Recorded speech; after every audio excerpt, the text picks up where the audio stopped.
Hi everyone, my name is Shazia Khan, and the unit that we'll be doing today is academic and research skills for law.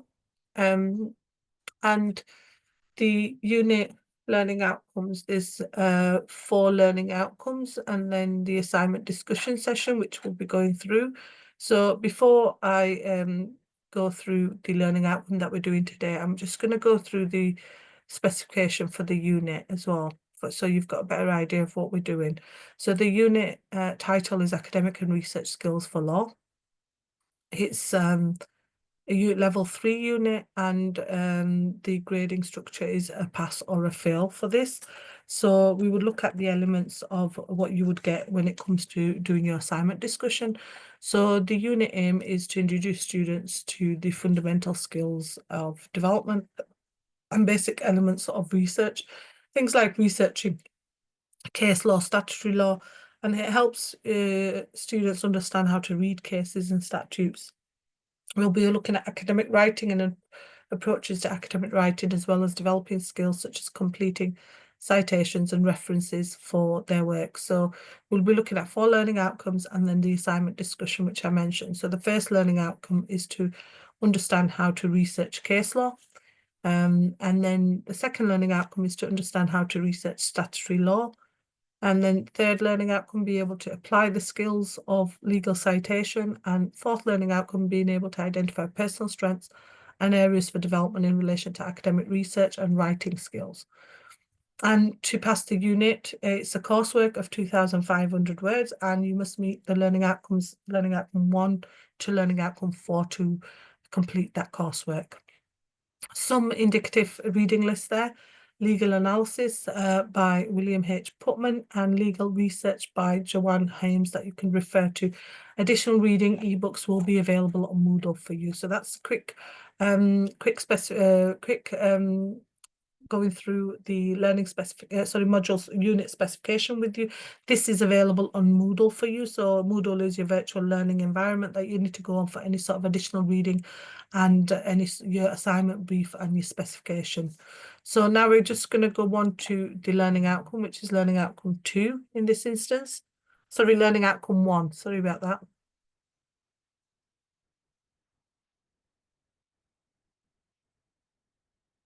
Just share that with you. So the first learning outcome we're going through is to understand how to research case law. So it's really important when you are working in the legal profession or as a student, to research cases and make sure you're researching them properly, to make sure you're able to analyze facts of the case and analyze any sort of, what the precedent was, what the principle was in the case. So the unit aim, as we mentioned, is to look at introducing students to skills development, basic elements of research, researching case law, statutory law, and helping students to understand how to read cases and statutes, and academic writing, approaches to academic writing. Indicative content for learning outcome 1 is researching all England law reports and locating case law, how to cite legal reasoning within case law, knowledge of available websites such as Westlaw, LexisNexis, head notes in the case report, and overruled or followed by other courts, understand that, and hierarchy of courts. That's what we'll be looking at today. So the key terminology is why is research important? So why we need research, why it's so important. It's to demonstrate an excellent grasp of the subject, but also the ability to support your point. As a lawyer, you have to support what you're saying. It may be that it may be wrong, but if you've got case law there to prevent and to evaluate it, then you're able to correct that. What are legal research skills? They refer to looking at case law, looking at analysing case law, and making sure the law is effective when it comes to looking at different cases. And it is really, really crucial for in law, because it allows people like lawyers to thoroughly understand any sort of legal issues, relevant precedents, and build strong arguments based on these legal principles, and ultimately get the best for their client at the end of it with the supporting of evidence and case law. There is a video there how to do legal research, and you can have a look at that in your own time, and the link is there as well. And it's quite an interesting video because it looks at the element of how you would research, what resources you would use, and how to stay updated and things. So have a look at that in your own time. So we're looking at the definition of case law. What is case law? Why is it so important? And why there's a need for having case law. So case law is a key component of the legal system, and you know, you need to familiarize yourself with it if you want to start a career in law. Case law is which is established following a decision made by judges or a judge. Case law is developed by interpreting and applying existing laws to a specific situation and clarifying them when necessary. The process then sets out a legal precedent which other courts are required to follow, and it will help guide future rulings and interpretations of a particular law. And the case laws play a significant role in shaping the legal system and ensuring that it evolves when necessary. It also provides clarity and guidance to legal professionals on how laws are interpreted and applied in real life situations, and helps ensure any sort of consistency in court rulings by drawing on legal precedents which have informed previous cases. So these are looking at previous cases. Importance of researching case law. So, you know, it's really, really important when it comes to researching any sort of case law, because in the legal profession, as we mentioned, thorough research is non-negotiable. They have to investigate a case to build a winning argument, and you have to have the ability to delve into legal sources and look at relevant information, which is crucial for that. So, you know, case law, it might be statutory interpretation, which aids and understands, interpret and apply statutes. It may be a legal argument that you need to be supported, and it provides insight into laws that are implemented. So it's really important part of it. Steps to research case law. So to research case law, you need to look at identifying the legal issue at hand. So identify the jurisdiction. Is it UK law? Is it, you know, is it Spanish law? Is it, you know, Canadian law? So you need to identify the jurisdiction where the law is from. Define the legal issue. So clearly define what the legal issue is and what you are aiming to do, what your focus is on. Use research tools. So there's several research tools that you can use, you know, secondary tools that you can use, or primary sources such as things like LexisNexis and Westlaw, any elements of that. Try to law libraries, court websites, search for relevant cases. So cases that may be relevant to it. Analyze different cases, make sure there's a reasoning behind why you're looking at that cases. Analyze case summaries such as head notes, and they are the ones that provide a summary of the legal principles, the judgments. Check precedential value, so identify whether the case is binding or persuasive, you know, look at elements of that. And note the treatment of the cases, look for subsequent cases which are similar, you know, and also look at, you know, familiarizing yourself with the legal databases, developing how to critically analyze cases, looking at understanding the legal reasonings, as we mentioned, and, you know, looking at complex issues as well. So it's not something that's quite easily done. So we look at the element of stare decisis.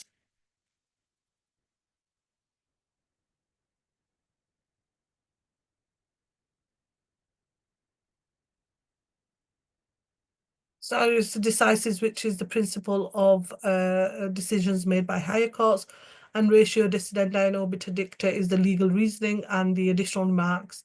So neutral citation, so modern cases, and then you've got example of a research, researching a case, how you'd research it could be things like, you know, you need to look at, you know, the jurisdiction, as we mentioned, focus on the subject area. So what the issue is it a duty of care? Is it, you know, is it an element of negligence?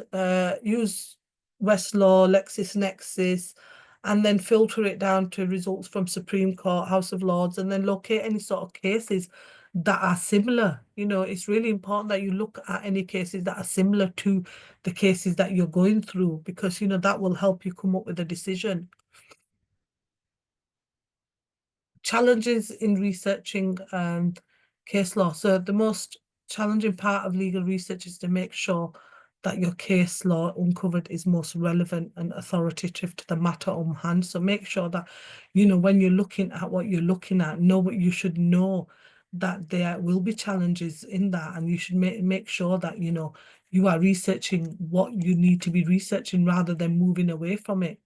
It can become overwhelming as well, the volume of cases, conflicting judgments. So cases may prevent conflicting judgments for you and the other individual. And it's really important to, again, understand the language. Language is really important, the legal language, because not everyone will be able to understand the legal jargon. So you've got to really be practical about that. So practical applications, law students use case law to research academic assignments. They use it to help them with research principles, maybe decisions. Legal practitioners build arguments for litigation or advisory purposes, and policymakers analyze precedents to shape any sort of new laws that are needed in place. In conclusion, mastering case law involves understanding principles and databases effectively to get any sort of judgments and competencies in interpreting legal precedents and applying them in various contexts. So, you need to make sure that when you look at the legal cases, you make sure that you are applying them properly. 1.1, explain what is meant by case law. So case law, as we mentioned earlier as well, is an element. It refers to an action, suit, controversy. It may be, the element that, the case is a previous precedents that have been used. And it's judge-made law in common law systems. It refers to the law that has been established following decisions by judges in earlier cases, which is referred to as legal precedents. And it's really hard sometimes to research them. Key features of case law: judicial precedents. So what court it was decided at, was it by a higher court? The legal interpretation, so judges interpret statute laws and apply them in real life situations. Binding and persuasive precedents, the High Court decisions that must be followed, and the persuasive one, judgments from lower courts or other jurisdictions can influence decisions but are not mandatory. Significance of case law, why it's so important. When we look at case law, we need to identify why it's so important. And it is, important in regards to trying to help establish a decision, and it provides changes to society as well, changes and ensures consistency, and helps people understand why it's needed, but also the element of how laws are applied in practical situation. You need to make sure why you need to look at that. You need to make sure why there's a need to have laws in place for that. And it can provide guidance to legal professionals and how laws are interpreted, and like we said, applied in real life situations. It helps sort of consistency and predictability in court rulings, drawing on legal precedents, and informed previous cases as well. Researching All England reports. The All England reports are considered to be second in authority to the law reports, and these reports refer to the relevant entries in Halsbury laws, Halsbury statutes and digests. So they are really important to use. And the England reports provide an up-to-date archive of cases heard by the Supreme Court, the Privy Councils, both divisions of the Court of Appeal and all divisions of the High Court. So they are there, that covers that. Steps to researching and using England law reports. It's really important to understand how these reports, understanding the structure. So you need to identify the element of the case, understanding the structure, case name, citation, head note, and access to the reports is available in libraries. And they are used quite widely. Not as much as historically they were used, but they are used quite a lot still in regards to that. And they are published in regards to trying to come up with decisions in regards to cases or any sort of answers that you can't, you're struggling to find. So you search for cases by citation, which is, for example, it could be 1965 AC 562, or by party names. And in the example is Donahue and Stevens, which is the parties involved, or by keywords, maybe putting in things like defamation, negligence, duty of care. And then you'd analyze the judgment, so you identify the legal principle.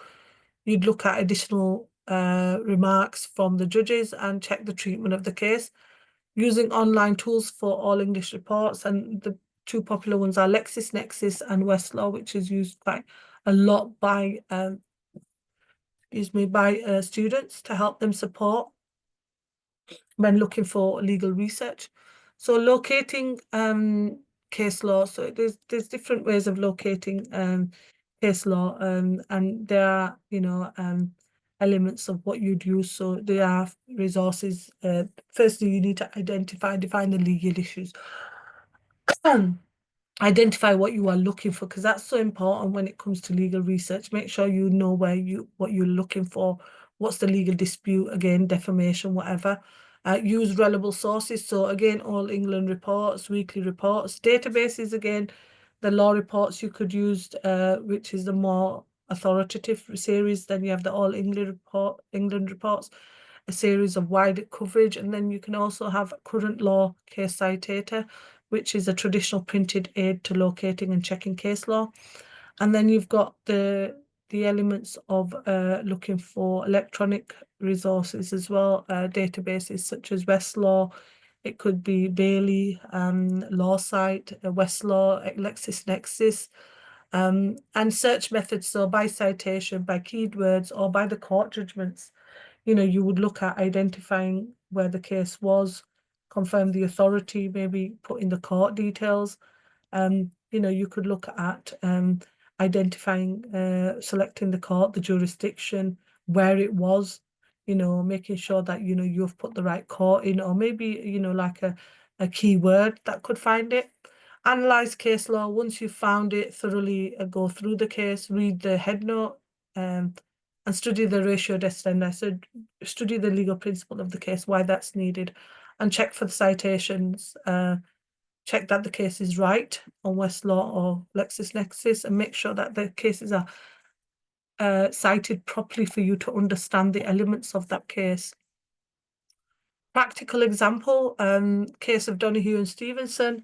The research process is you'd go through the All England reports via LexisNexis, use the case name or citation. So you could use Donahue, popular case, analyze the head note, and then extract the principle from the case, which in Donahue and Stephen was the element of establishing a duty of care. So you could look at looking at the judge-made law, whether what the judge's decision is, what the importance of the precedent was as well, and the legal databases that use that as well, which identifies element of that. So you need to make sure that, when you're looking at elements of that, you are able to understand the legal principle of the case, the jurisdiction, and, make sure that you are able to look at the consistency and predictability as well in each of the cases.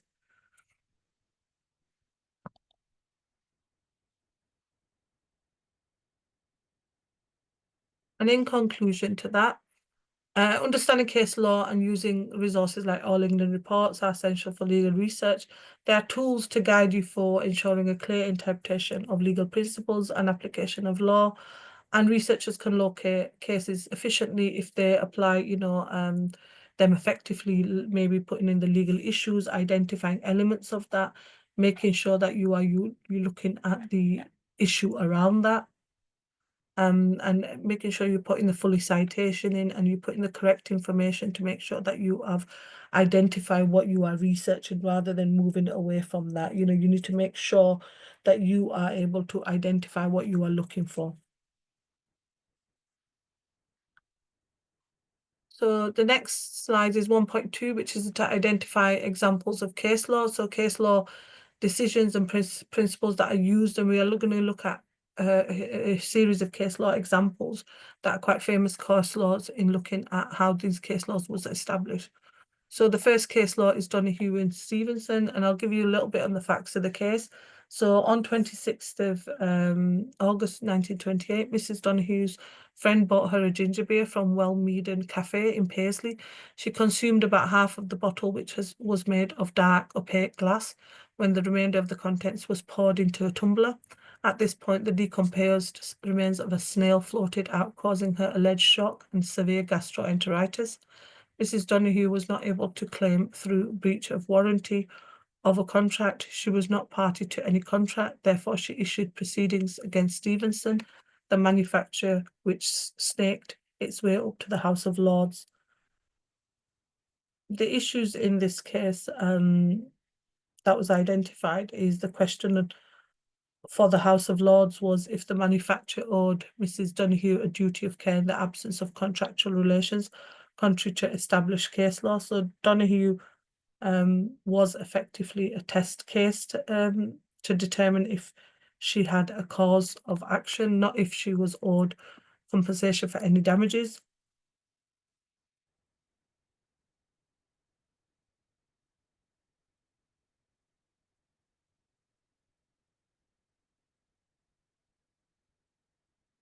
The law of negligence at the time was very narrow and was invoked only if there was some established contractual relationship.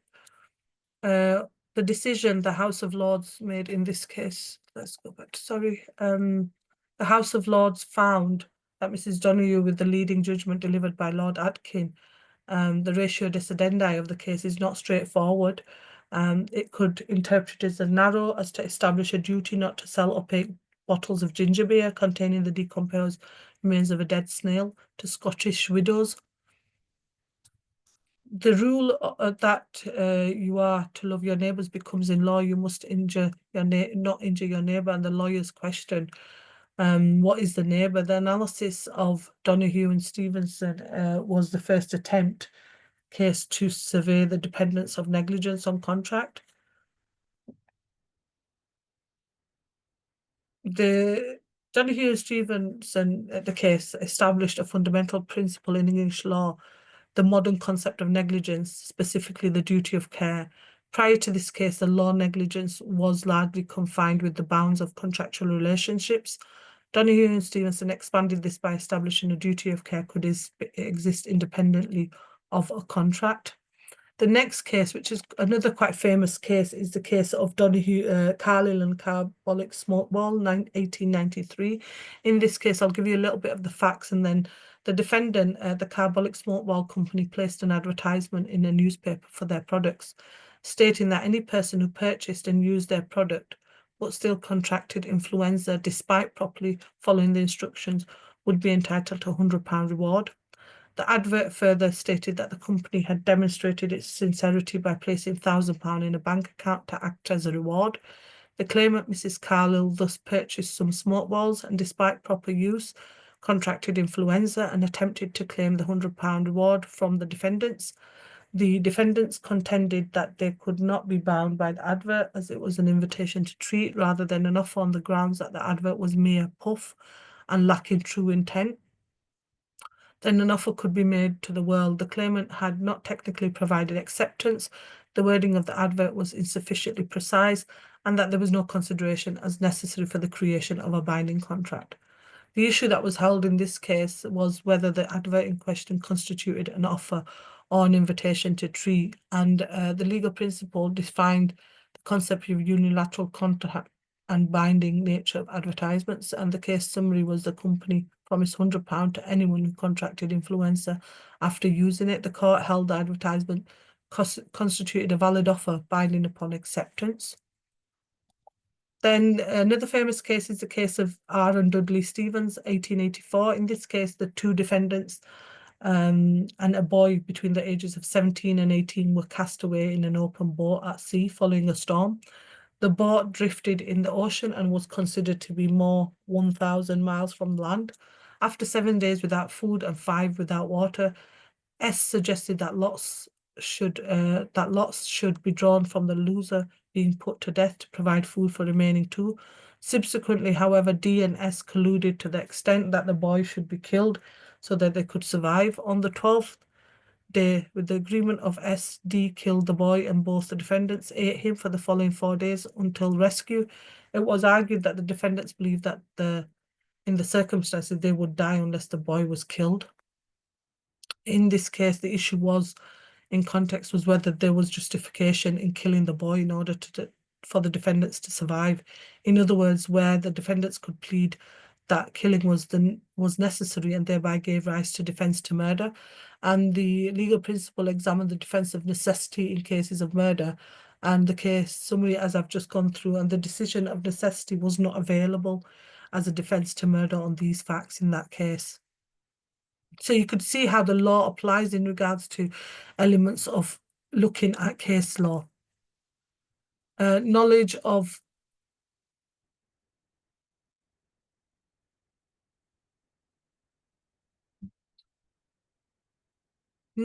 available websites for case law.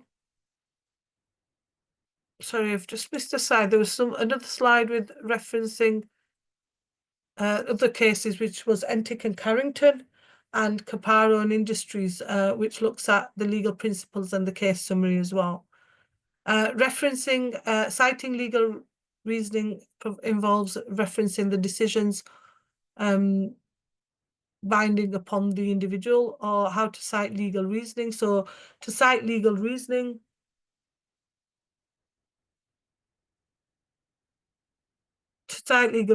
with case law include the case name, the year, the relevant court, and the specific page number or paragraph where the reasoning is found. So use standard citing formats, example Donoghue and Stevenson, and referencing the legal principle and acknowledging the source as well, where you found the information is really crucial as well. And if there was any elements of what the judges said, so make sure that, you know, you have fully cited that as well. Knowledge of available websites. So you've got Westlaw, which is a really important website that looks at elements of, you know, things like, you know, trying to find out any sort of comprehensive collection, up-to-date legal information about England, Scotland and Wales. You've got, and it looks at the New England reports. LexisNexis, another leading platform, which is used by solicitors and students. And in there, you can put your citation and your searches and your keywords as well. And it identifies, it gives you links to related materials and websites that says you've got LexisNexis that you have to pay for as well.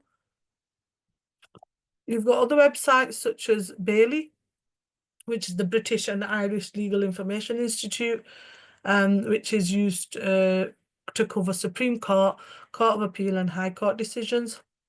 And again, in Bailey, you can put in the simple words, which will identify the court decisions and citation, and looks at elements of, you know, what is the elements that you could use in regards to that. So any sort of useful tools. You know, you could go on to another one is current case citer, which is another resource that you could use. So you have the weekly law reports as well, which can be used in regards to that. You can use journals, transcripts, you know, you can use other websites, LexisNexis, as we mentioned, Westlaw, any sort of elements of that. You could use OPSI, which is Office of Public Sector Information, provides access to UK legislation, including any statutes, and it's free access to consolidated version of legislation and links to other statutes that you could use as well. Just one legal research framework to focus on case law, detailed case analysis, including judicial history, cross-references between cases. You could also, the next one is example of research processing using websites. So researching the case example, which is Donoghue and Stevenson. The platform they would use for it is Westlaw, and then search method enter either the year, the citation, maybe duty of care, negligence, locate information, so it'll access judgments on head notes, and it also looks at the decision and the facts of the case, and it will also locate the ratio dispendi, what the legal principle was, what the legal argument was, and also looks at judgments from other judges as well. So in conclusion, identifying case law and citing legal reasoning are fundamental skills in legal research. It's so important. And by utilizing and using Westlaw, LexisNexis, any other sorts of websites, platforms that will help you get the case law, get analyze judgments and apply legal principles. And, to make sure you use these, solicitors will use them to help them to identify legal principles, make sure that they're able to identify any sort of judgments and come up with evidence, researching any elements of that. So it ensures that, you are using the resources properly. And some of the websites, the databases and the platforms solicitors and students have to pay for to use to make sure that, they're utilizing them when it comes to defending clients.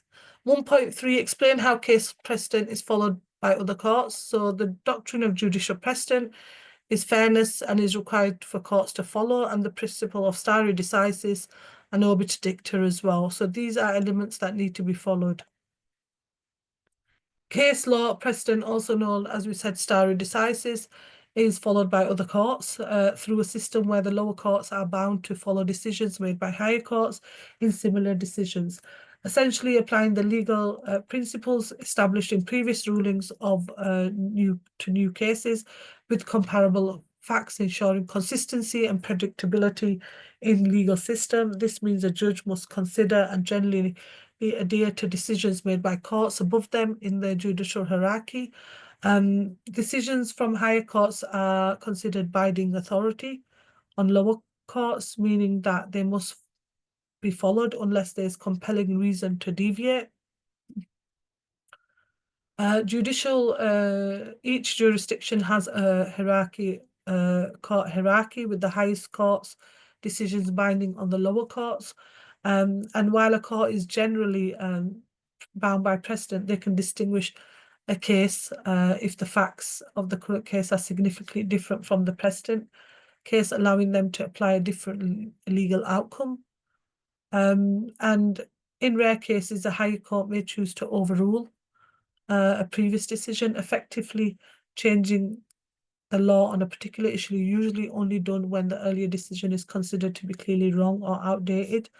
An example is that if a state Supreme Court rules that a particular type of contract is unenforceable due to a specific clause, all lower courts within the state must follow the decision when deciding on similar cases. So the lower courts in this element are bound by the higher court's decision. So it's really important that when you look at elements of that, it contributes to the element that, these decisions have to be made and they have to be taken into account when looking at the decision of higher courts. They are bound on lower courts. So the hierarchy of the courts is the next one. So the hierarchy of the UK's court system is quite a complex it's complex hierarchy with several levels, including the highest court in there, which is binding on all lower courts, is the Supreme Court, is the highest court of appeal in the UK, hearing the most serious and complicated cases. Then you have the Court of Appeal, here's cases, appeals from subordinate courts and tribunals, and is bound by the Supreme Court. And then you have the High Court, which deal with the most difficult civil cases and has three divisions: Chancery, King's Bench and Family, and they are bound by the Court of Appeal and the Supreme Court in decisions of lower courts. And then you have the lower courts, which are the Crown Court, that deals with more serious criminal matters, and the county courts deals with civil cases, and then you've got magistrates courts that deal with less serious matters, and they are all bound by the higher courts, and their decisions do not create binding precedents but may serve as persuasive authority. So these courts are in place in regards to criminal and civil matters and how they are bound by the highest courts. So types of precedents. So you've got the first one is a binding precedent, which is a court decision that establishes a rule for future cases with similar issues. So that is called an authoritative precedent under binding precedents. And then you've got a decision, a judicial precedent, which is a decision made by a higher court that lower courts must follow. Persuasive precedent is where the courts are not obligated to follow but may consider for guidance. A precedent that a judge may consider but is not required to follow. And then you've got the element of the original precedents where a new rule created and applied by a court while administrating justice.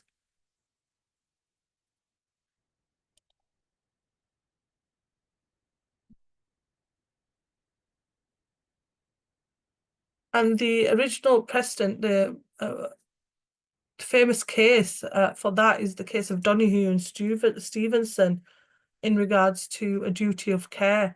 And you know, the persuasive precedent, the famous case for that is the R&R case, where the House of Lords overturned marital rape, and a case decided by the Scottish High Court of Judiciary was used as part of reasoning. So these were elements that were used in regards to that.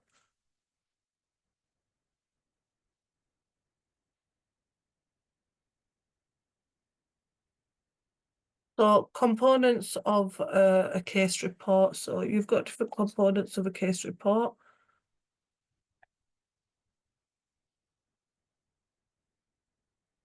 You have the head note, which is the head note in the case provides a summary of it. So it will provide a summary of the case and what the case is about. So background information, any sort of elements of why the case is there.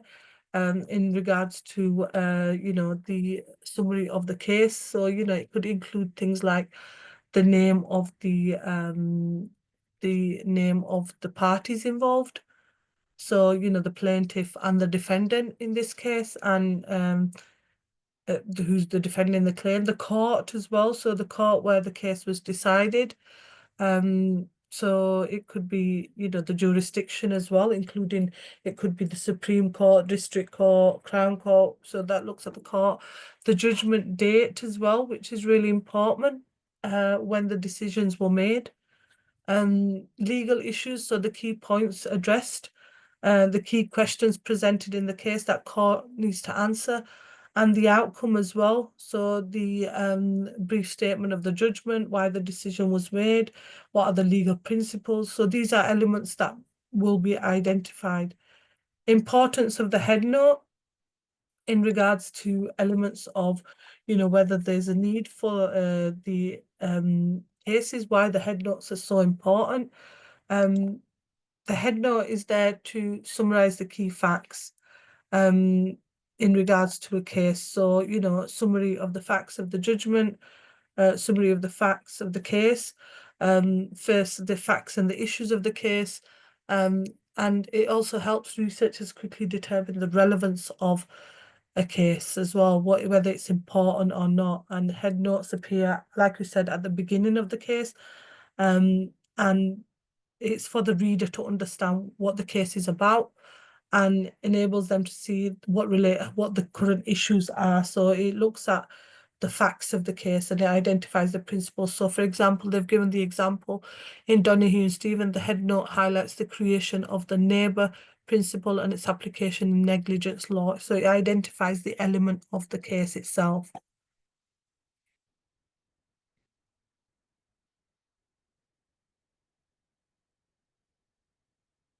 So the next one is structure of a case. So the structure of a case, the structure of a case will typically have the elements, the facts of the case. So, you know, how a case is created, the factual dispute of the case. So what the facts are, events leading up to the case, example in Donoghue and Stevenson, the legal reasoning around it. So what are the legal issues, the central legal questions presented by the case, the rationale for the case, how the law is presented and how the law is applied in this. So what, in an example, Lord Atkin's reasoning in Donoghue and Stephen, the duty of care or negligence. And also the ratio decidendi, the binding principle derived from the case.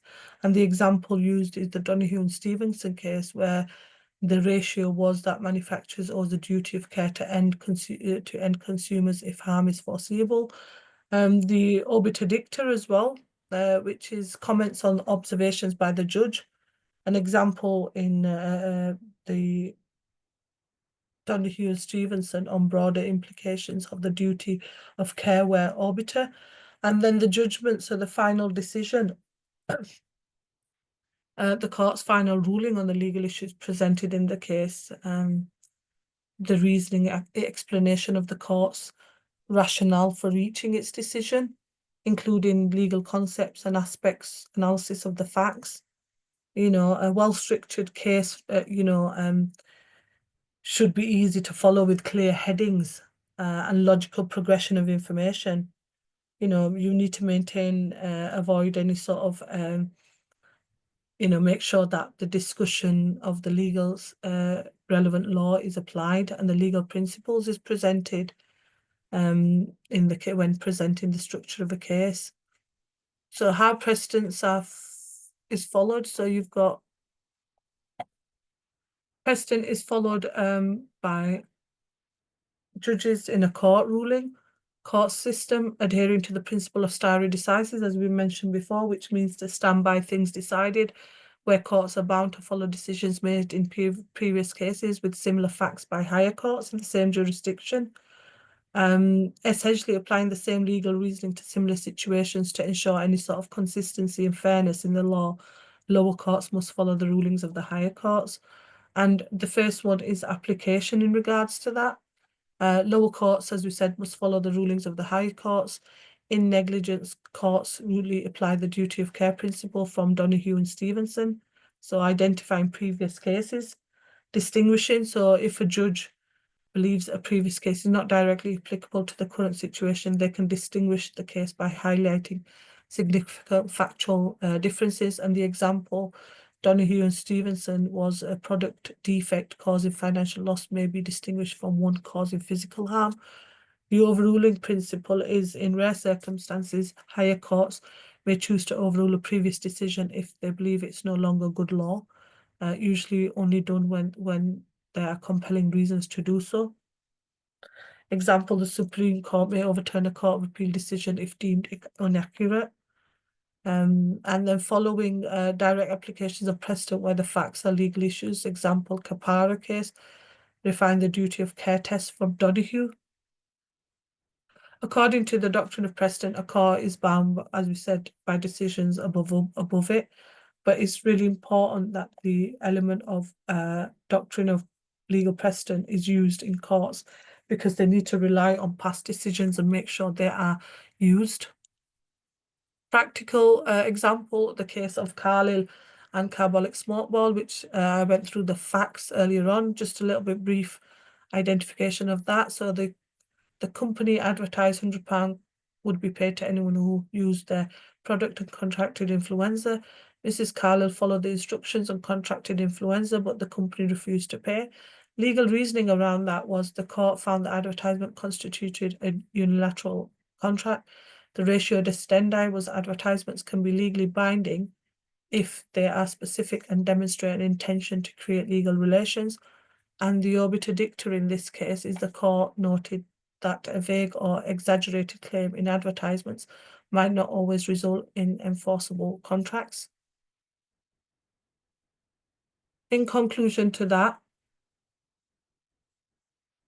in regards to understanding stare decisis and obiter dicta, it's really important that the courts take into account the higher courts element of how they apply the law and how the higher courts, are able to overrule the lower courts, and why the head note is so important, because it summarizes the case Following precedent is really important because it promotes consistency and predictability in the legal system by ensuring that similar cases are decided in a similar way, allowing individuals to rely on past judicial decisions when making legal choices and contributing to the principle of rule of law by applying the law equally across different cases.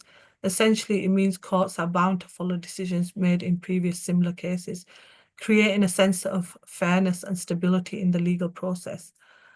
And precedent is, as we mentioned, a fundamental principle in common law legal system where judges rely on past rulings to guide them in current decisions. So it's really important, and it plays a big role within the legal system in making sure that everything is fair and consistent. So these are some of the references we've used for learning outcome 1 in regards to the academic and research skills unit. So I'll just give you a summary of what we've been through today, and then just come to an end for the session for learning outcome 1. So we looked at learning outcome 1, which was to understand how to research case law. We looked at introducing the element of why research is so important in law.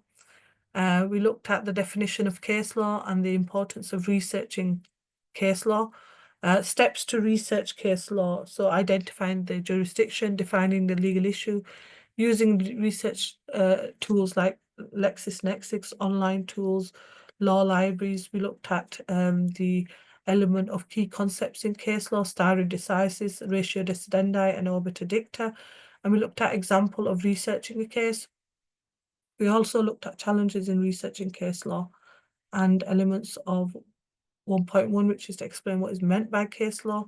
We looked at researching all England law reports and searching for cases, so how you would search for a case by citation, by the party name, or by keywords related to legal principles, like maybe, for example, in the case of Donoghue and Stevenson, looking at duty of care or negligence, put that in to research the case. We also looked at analysing the judgment and using tools for all England reports, such as LexisNexis and Westlaws. We looked at locating case law, so defining the legal issues, using reliable sources, law reports, weekly law reports databases like Westlaw, LexisNexis, or Justice One. Also Bailey for free access. We looked at search methods as well in Learning Outcome 1. We also looked at identifying examples of case law, and we looked at famous cases such as Donoghue and Stevenson, the legal principle, the case summary, and the ratio decidendi, and the same for the Carlisle and Carbolic Smokeball, 1893, and the R and Dudley case, Stevens, 1884. We then went on to look at how to cite legal reasoning within case law and looked at referencing legal principles and using standard citation. We looked at knowledge of available websites for case law like Westlaw, LexisNexis, and we looked at elements of explaining how case law precedent is followed by other courts. Here we looked at the hierarchy of the courts in the UK and who they are bound by. So we looked at the Supreme Court, Court of Appeal, High Court, and lower courts such as Magistrates Court, Crown Court, and who they are bound by. We then went on to look at types of precedent in Learning Outcome 1, which is binding, persuasive, and original with reference to case law. We looked at components of a case report, head note, importance of the head note, and the structure of a case. So facts of the case, legal reasoning, ratio decidendi, and the judgment. We looked at also how precedent is followed, so application, distinguishing, overruling, and following, with reference to a case, Carlisle and Carbolic Smokeball, which was the famous case in regards to the element of, unilateral contracts. And we looked at the ratio decidendi and obiter dicta for that. So that was what we did in Learning Outcome 1. We finished Learning Outcome 1 now. These are the references we've used that you can go and have a look at in regards to helping you with your assignment. Some plenary, there's a link there to some elements of legal research that you can go. It's a PDF document. You can read that in your own time, and it will give you guidance on how to look at elements of researching. But also ebooks and journals are also available on Moodle for you, any further reading that you've got on there. Any questions you've got, email learnerwork@ukvarsity.co.uk. So now that we've finished Learning Outcome 1, the next Learning Outcome is Learning Outcome 2, which we'll be looking at tomorrow. So that would be looking at elements of understanding how to research statutory law. So if there's any questions or any queries or anything, just please email learnerwork@ukvarsity.co.uk. Thank you for attending today's session, and the next session we'll be doing is Learning Outcome 2. Thank you.